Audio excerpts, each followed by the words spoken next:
So this shows the 2/0 cable coming up, which is going to be about here, the new hole in the back plate.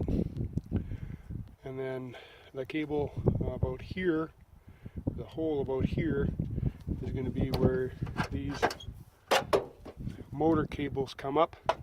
They're going to end up being quite a bit smaller. Instead of the 3-footers that I've got here, they're going to end up being about 1.5 feet. But these were pre-terminated cables. I just used them because I had them. So just talking this through, if this ends up like this is in the way, so I would like this breaker to end up here, perhaps going the other way, so that this stuff can then just kind of be flipped. So this stuff, this will be relatively close to here, so that the entry cable isn't very long, and then the power will feed up to the this side of the breaker, and then that side of the breaker will have a cable. It'll be up here somewhere. There will be a cable that kind of snakes down here and across to this positive post, because there's really no point in doing bus work for that long a distance. Getting the cables routed is relatively easy when you've got enough room to actually make the bend. Going from here to here on the negative is perfectly practical, and if it ends up moving somewhere else so that the cable's then terminated too short, I can just leave the post here and then do bus work or whatever. Getting the second connector beside it so that we can get the this is the positive, no, this is the negative, coming in, and then having these 3 cables coiled over and coming through here. We're going to have to put a post there somewhere. Getting the cables routed through there shouldn't be that difficult. I'm not sure why I thought up here was a good place to terminate the or to bring the power in and bring the power out. There's a whole bunch of stuff underneath there that's in the way.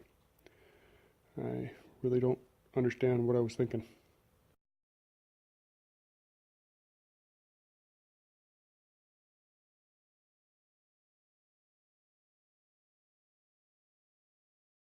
Well, here we go with trial number 2. We have our new entry here. We're with this big cable going to go in there.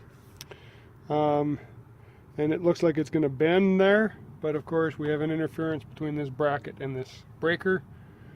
I think this breaker may actually end up rotating up here. Right? This breaker may rotate up there, and then at that point I won't have to worry about interference. I'll have to readjust the panel. These two, of course, won't be cut through. This is where the cables are going to go, these 2 cables over here, where the cables are going to come through. That looks fine. Cables are too long, of course, but I'll just make new ones. In terms of how long this is and how much interference I have, I'm going to have to take probably 1 inch off of this edge. In terms of this width, I think we're okay. When I get that extra inch back on that because of the breaker there, that's going to help this, but it's not going to, the panel isn't going to clear this fitting. So I've got to shorten it up so that it clears that fitting.